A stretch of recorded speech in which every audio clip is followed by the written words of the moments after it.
Hi, this is how to do your essay grading in a lot easier way. It takes a little bit of work to set up initially, but it makes grading a lot faster. So, the first thing you need to do is set up an assignment. It has to be an assignment so that it gets saved correctly. Once you've set up the assignment, the students do the assignment, and then when they're finished, they'll have a typed assignment that they have completed. And what these two programs do is they add to the bottom of the program a rubric that is usually, for me, the Regents rubric. You can put comments on there, and then you can put the grade on there as well.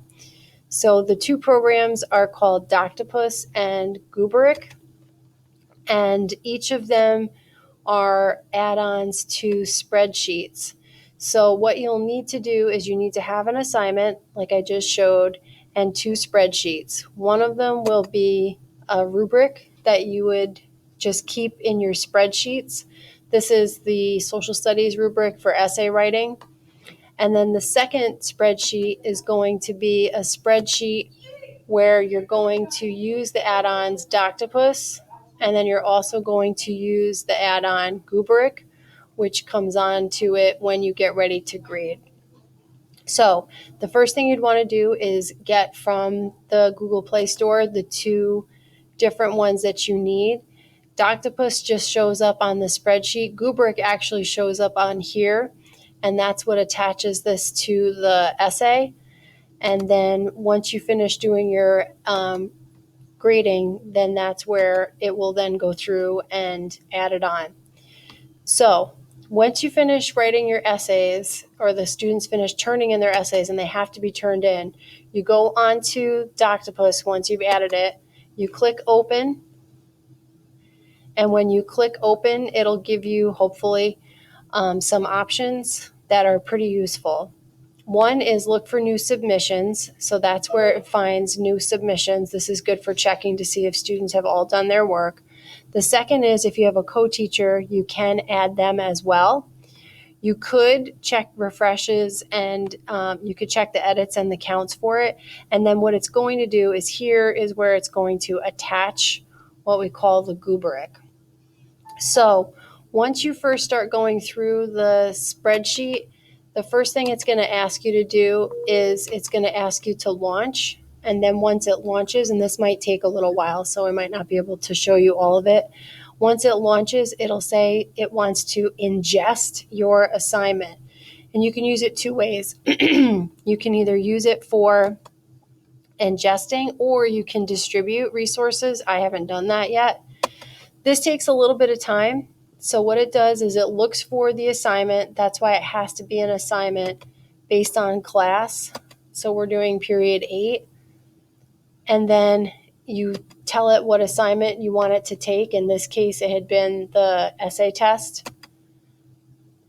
And then once you've done that, it'll then start to crank up the different options that you get once it finishes. So it has to go through and it has to find it first, and this takes a little while. And then it has to attach the rubric, and that takes a little while. But once you've got those two attached, what it does is it makes it so that you can go through your essays and you can quickly click along them to get them to be able to grade. So again, and I'll leave this for you, you want to go through and you want to get one, an assignment, it can't be an announcement, and two spreadsheets. One of them is one that you'll use all the time because you're going to attach it as the Gubrick part. And the second one is just going to be per class when you grade it. That's the sheet where you start the process of launching both Doctopus and then later on launching the Gubrick. So this is finally ingested. It uses all this crazy language, the assignment. And then once it ingests the assignment, it's going to want to attach a Gubrick.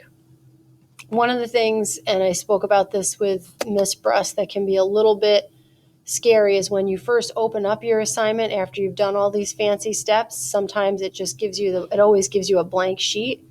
But then once you click on here, it'll show you where all of the students' assignments are.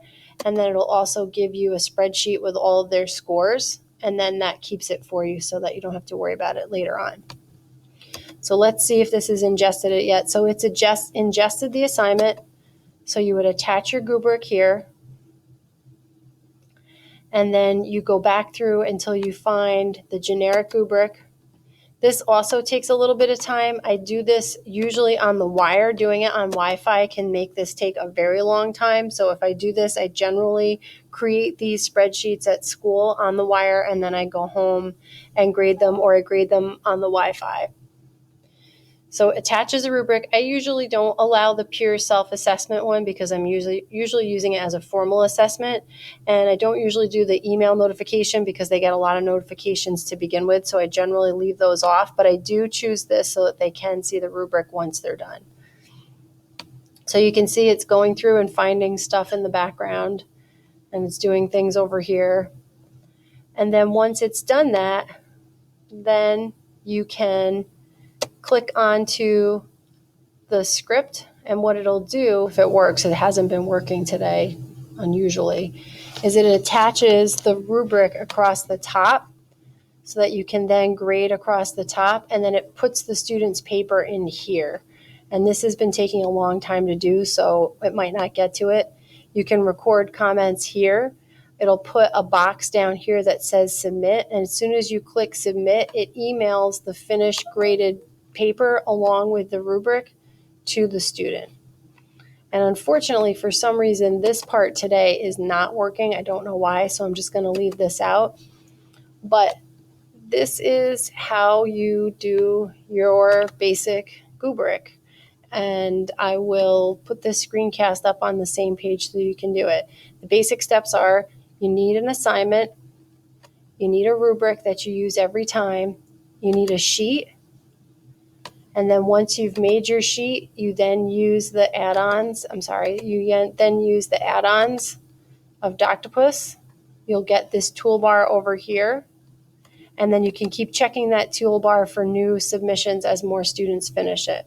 Initially, it'll look blank. Just make sure to click along the bottom to see your scores so that you don't panic. And that is Doctopus and Rubric.